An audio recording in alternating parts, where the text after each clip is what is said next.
A man whose DNA is certainly no abomination, Manel Kape is one of the hottest contenders in the UFC's flyweight division. The Portuguese-Angolan fighter is not short on confidence, and this breakdown will explain why. He's a well-rounded fighter and former RIZIN bantamweight champ, but never got the chance to defend this title as he was immediately snatched up by the UFC.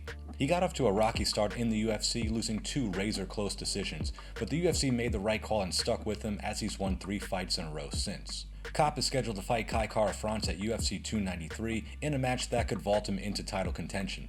Is he championship material? Let's find out. Here's the scouting report from Manel Kape. Kape utilizes a sideways defensive stance, which is common amongst counter-strikers. He's comfortable fighting both orthodox and southpaw. He's not one of those traditional right-handed fighters that will show the southpaw stance as a gimmick. He can legitimately fight from both sides. He's a very patient fighter, often to his detriment, which we'll get to later. He prefers to counter-strike, but will step on the gas if you take the fight to him.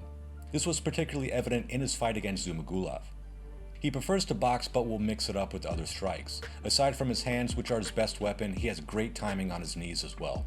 Kape has excellent footwork and movement, and while he can be hit, he uses these attributes to his advantage. It's rare that he's hit with clean, damaging shots.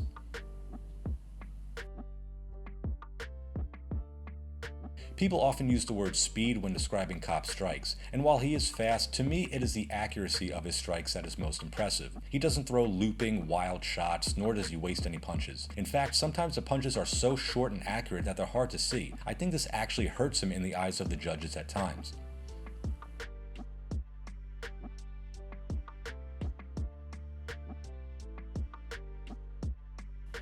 Manel is the 3rd most accurate striker in the flyweight division, behind only Deiveson Figueiredo and Mateusz Nicolau. Don't let it fool you though, Kape has power.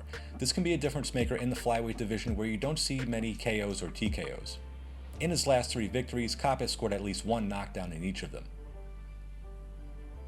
While most analysts would describe Kape as a striker, I really like his wrestling. I think he should use it more than he does already. He has solid wrestling both offensively and defensively, and has exquisite timing on his takedowns. He just doesn't use it very often.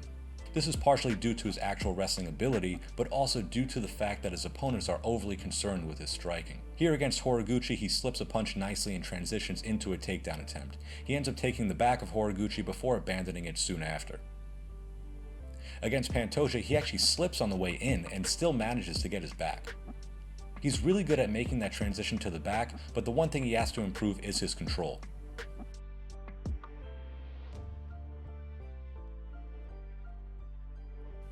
Mateusz Nicolau took down Kape in the first round of their fight, but he rebounded nicely and stuffed 3 takedown attempts in the latter rounds.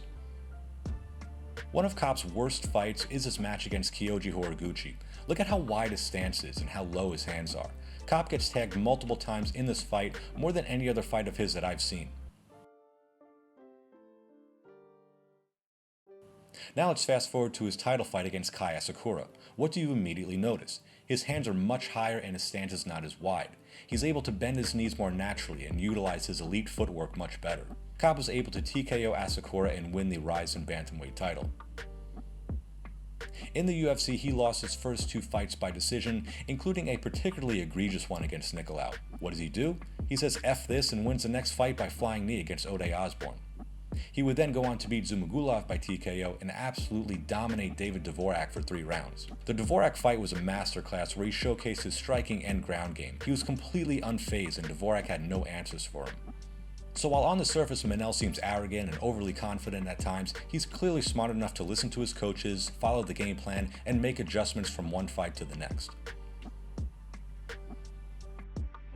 If there's one glaring weakness in Kape's game, it is his lack of urgency in certain fights. He can be too patient, waiting for the right opening or the right counter, but you can't afford to give away rounds in 3-round fights. Kape's great movement allows him to avoid damage from strikes, but he still absorbs strikes at times. This is somewhat similar to the Bobby Green shoulder roll, where you see he's not getting hit hard, but the optics can be bad for the judges. You saw this a lot in the Pantoja fight. Kape sits back and gets hit with teeps and leg kicks, and you know they're not hurting him, but Pantoja is scoring while he's not. I think Kape can also be overly reliant on his head movement, which is good but not great. He's eaten some clean shots in the UFC, but nothing has really rocked him. There was a time where the men's flyweight division was almost disbanded, which is hard to believe now because the talent pool has really improved. Kape is set to fight another top contender in Kai Kara-France, who is coming off a controversial loss to Amir Albazi. You also have Pantoja, who Kape narrowly lost to, Brandon Royval, Muhammad Mukayev, among others.